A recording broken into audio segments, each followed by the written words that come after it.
that he commanded the tribe of Oriniyin by drinking the urine and milk of the camel, and for them to, they with the speech of the Prophet ﷺ when he said stay away from urine, indeed the most common punishment in the qabr is regards it. From without. So min ghayri here refers to without. So min ghayri fasli, without distinction, without separation.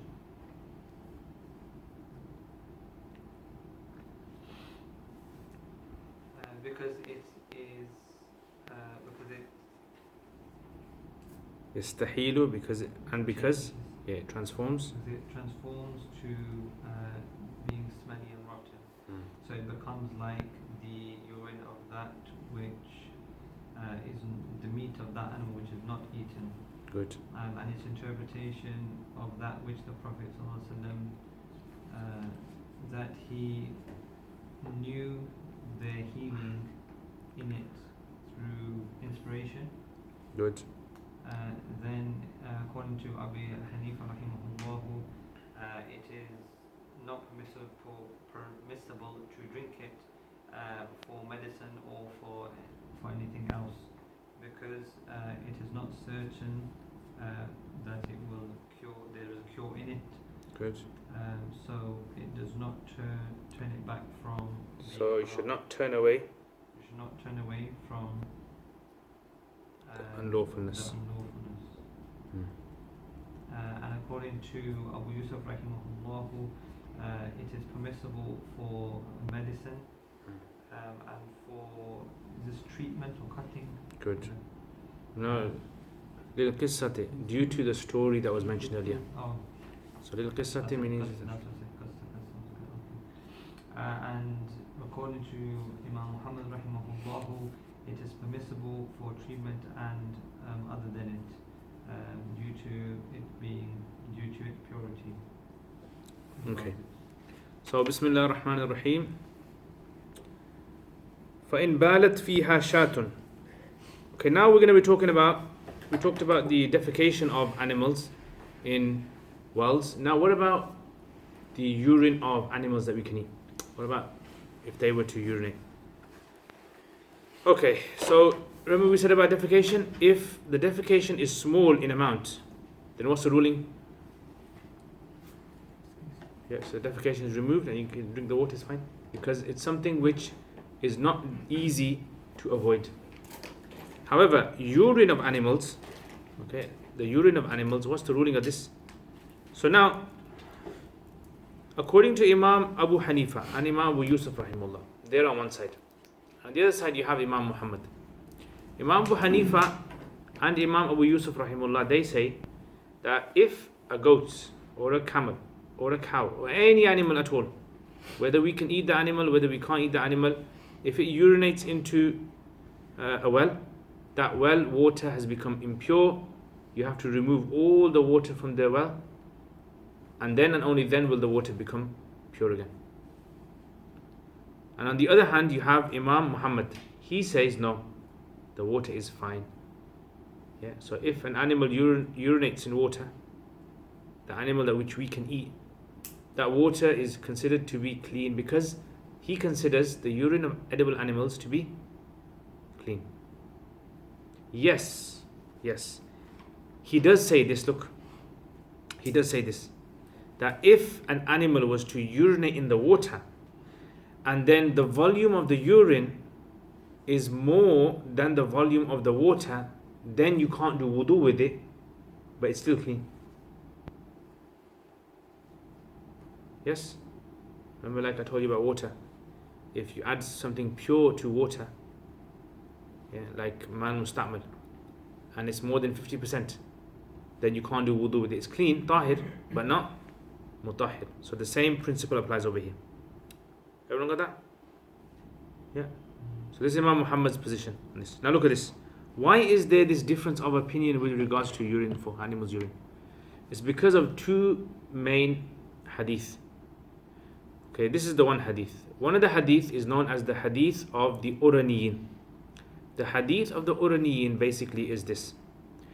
In the time of the Prophet ﷺ, there was a group of people who came from the tribe of Orina and Okal. Yeah, Orina and Okal. Two tribes, 14 of them altogether.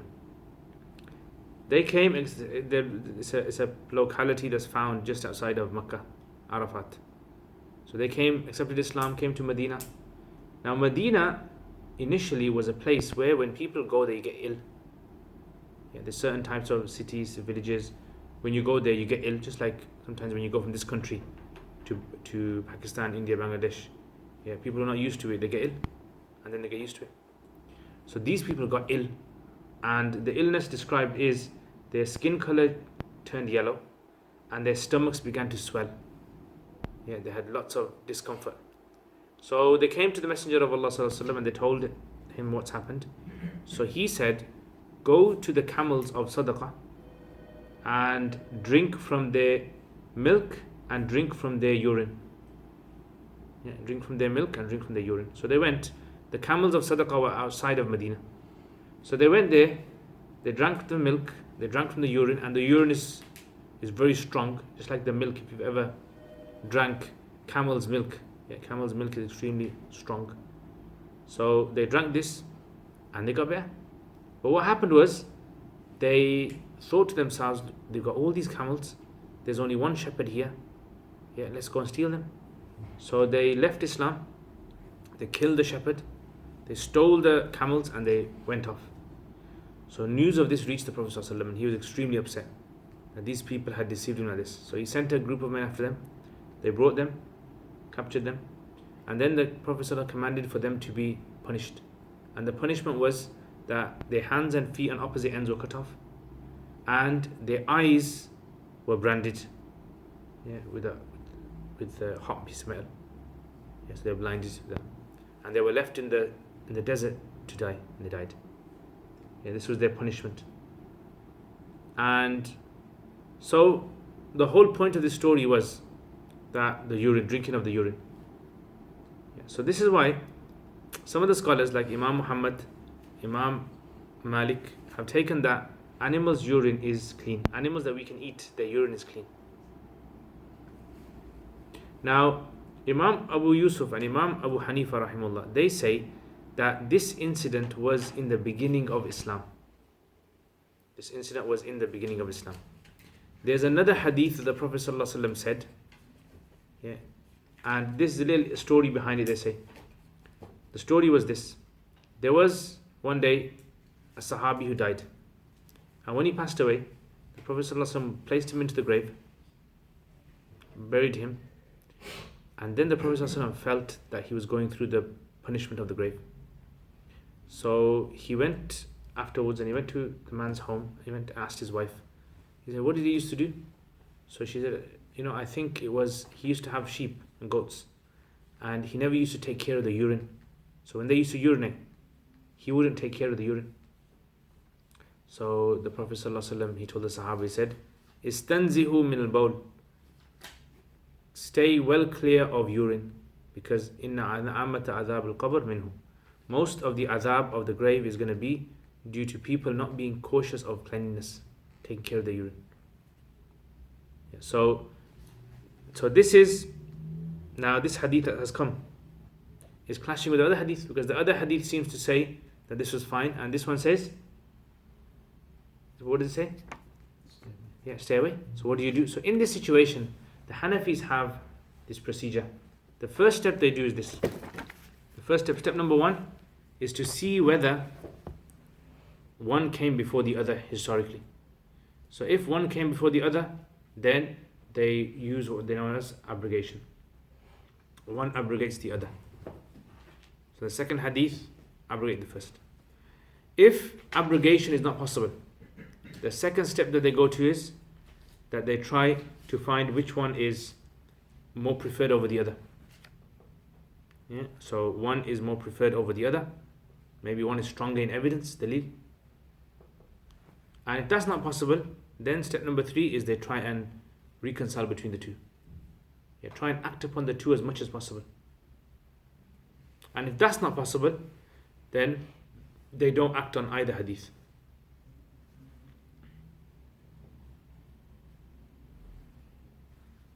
Does that make sense? So this is why some of the Hanafis have taken the position, some of the later Hanafis said, the reason why Imam Abu Hanifa and why Imam Abu Yusuf considered urine to be impure was because they believed the second hadith abrogated the first. Yeah, this is mentioned in Nur al-Anwar, Usul book. This is mentioned over there. Yeah, and some actually say no. Some actually say no, it's not nasakh, it's takhsis al-am. So it's like you do in Usul. So they said that this is takhsis al-am.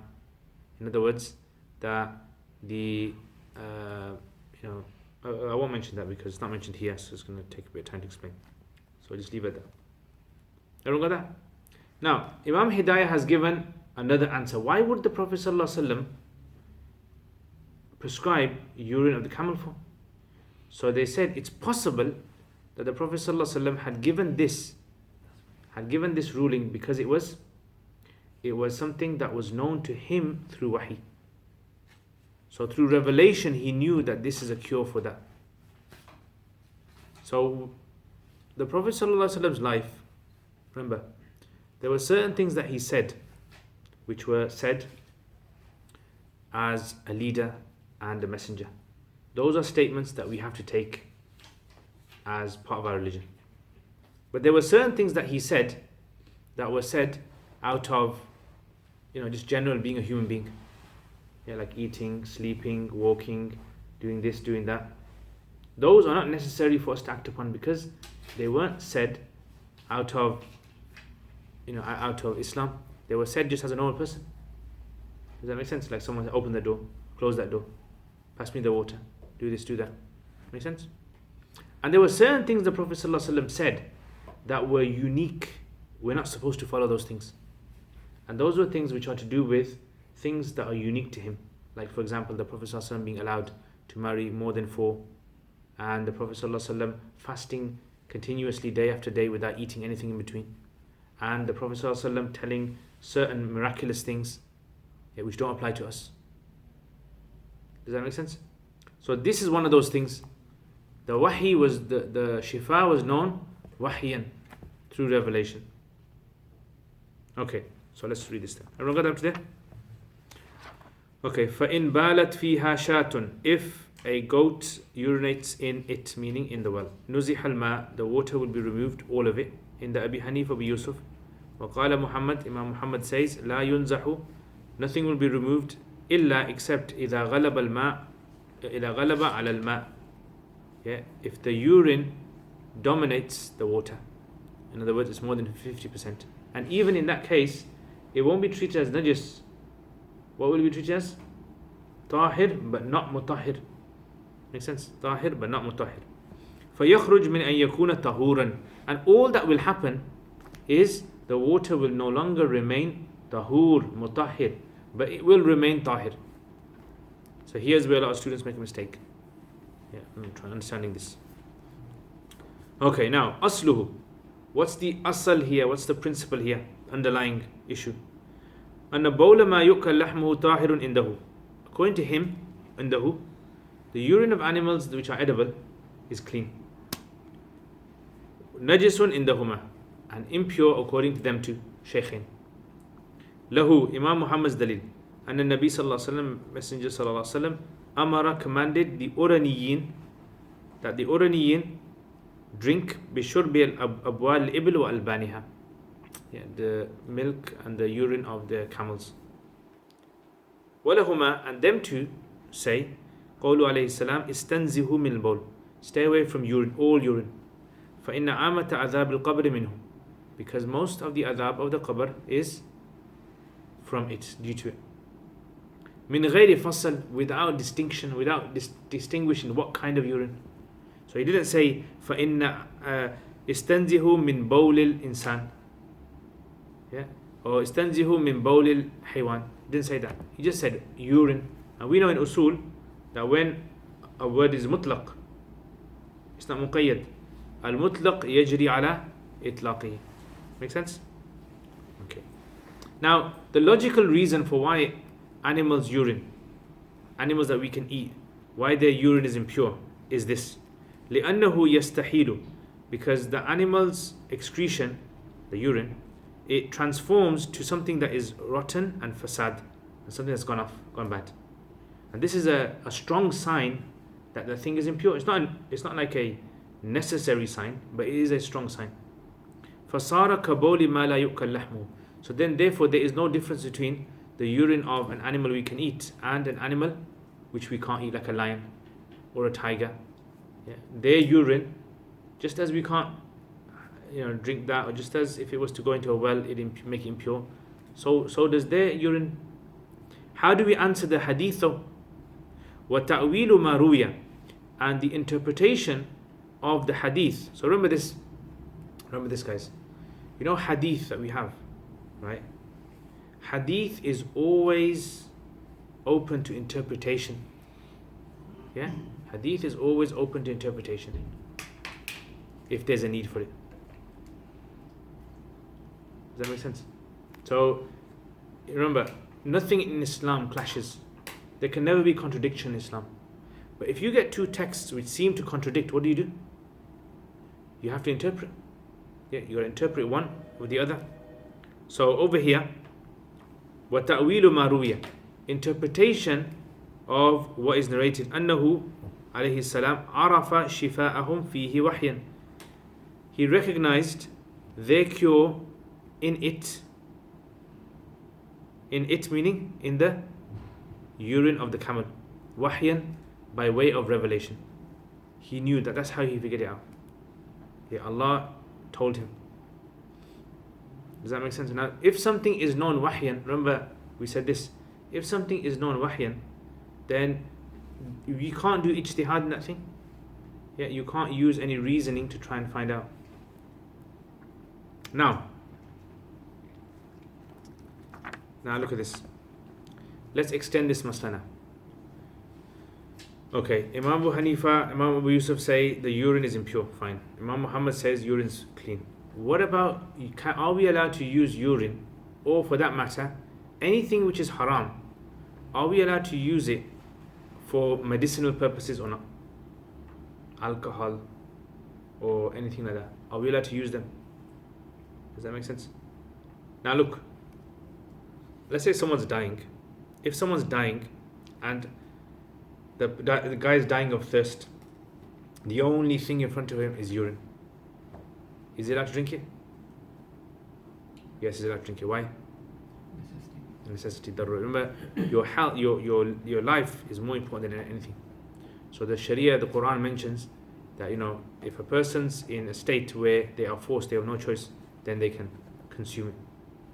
However, this is for medicinal purposes. Someone's got a bellyache, someone's got a bad flu, someone's got this, someone's got that.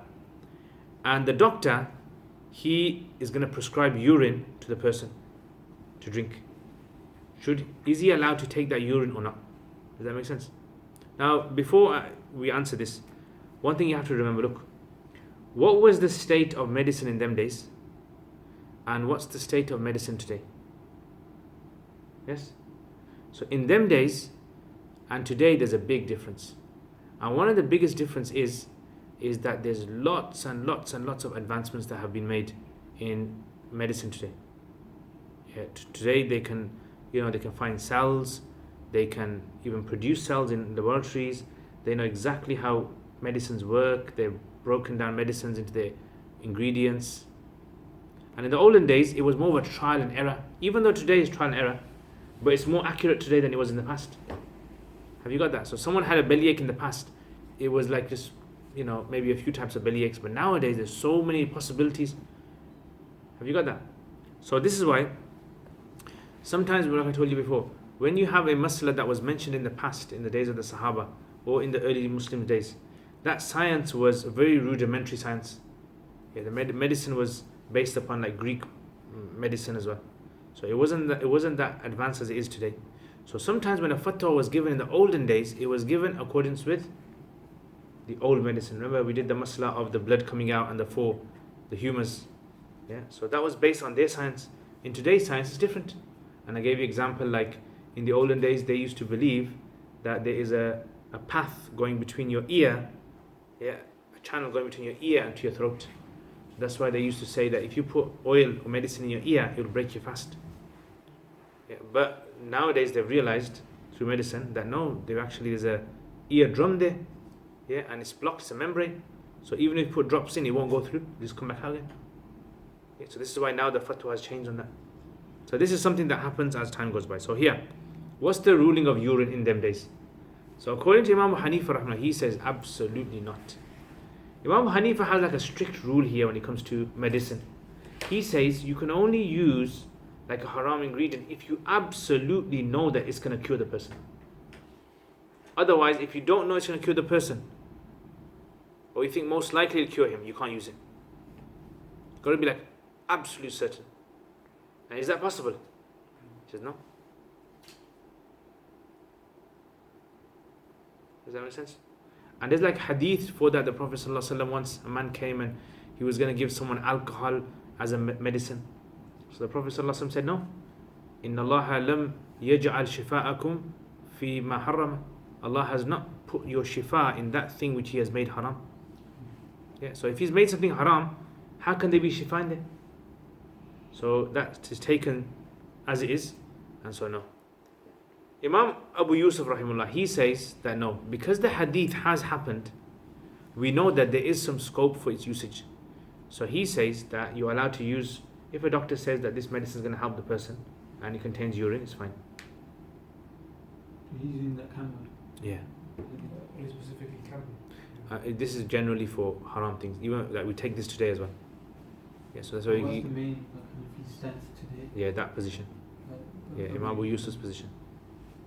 Yeah, that if you know the doctor, if an expert doctor says to you that, you know what, like if there's medicines out there and he says, you know, this medicine is going to be more beneficial for you, or it's going to give you a quicker recovery, and the other medicines out there that don't contain the haram ingredient are good for you but they're not as efficient or can't guarantee, then you're allowed to take it. Does that make sense? Yeah. So that's Imam Abu Yusuf's position. And Imam Muhammad, if he says that the animal's urine is tahir, then obviously for medicinal purposes it should be fine. Make sense? So look, ثم عند أبي حنيفة رحمه الله تعالى لا يحل شربه للتداوي ولا لغيره. You are not allowed to, it is not permitted to drink it due to medicinal purposes ولا لغيره, or any other purpose. Yeah, a recreation or anything. لأنه لا يتيقن بالشفاء, because there is no yaqeen, there is no certainty that this will cure فيه فلا يعرض عن الحرمة. But like I said to you, look, if science develops to such a level that the doctors can say with a very strong accuracy that look, if you take this medicine, it will help you, then obviously it would permit it. فلا يعرض عن الحرمة, therefore you cannot turn away from the حرمة. وعند أبي يوسف رحمه الله تعالى يحل للتداوي, it is halal for medicinal purposes. Yeah, tadawi. What is halal? Urine. للقصة, due to the story. وعند محمد رحمه الله تعالى يحل للتداوي ولغيره, it's permitted for tadawi, for medicinal purposes, وغيره, and other purposes. لطهارته عنده, because according to him it's considered to be clean. Make sense? And remember this, guys, yeah? Remember this. You know, the difference of opinions, the reason we study the differences of opinions is because of sometimes what can happen is that there might be a situation where we can't take the mainstream opinion, and so we have to be given permissibility to be able to take the other opinion. For example, like I'll give you an example. Imam Ibn Abidin, who has written a book called Raddul Muhtar, is like 200 years ago or so, and he was one of the main Hanafis in the time in Damascus, and he's written a book called Raddul Muhtar. It's a commentary of a book called Durrul Muhtar, and this is like one of the main Hanafi books in fatwa. Yeah, it's a very, very detailed book, very good book. So he mentions in their story, he says in his time what happened in Damascus, the streets were narrow, and on each side you had channels of water that would take fresh water to people's houses. Yeah, instead of taps, instead of like pipes that they open. And them days, animals used to transport stuff, goods up and down the streets. So they would defecate and that defecation would fall into the channels. Yeah, and those channels would take the water which had defecation in there to people's houses. So the water would change color. You could see. Yeah, remember, flowing water. If you can see the change of color, then it's considered to be impure. So if you took the position of Imam Hanifa, Imam Abu Yusuf, yeah, then everyone's wudu is not valid. Everyone's pots are clean. They consuming haram. Yeah, everything's impure. So because of that, the necessity, it was difficult to change everything. They took the position of Imam Muhammad when it came to animal feces, animals that we can eat. Yeah, and then it saved the whole city of going into panic. Does that make sense? Okay.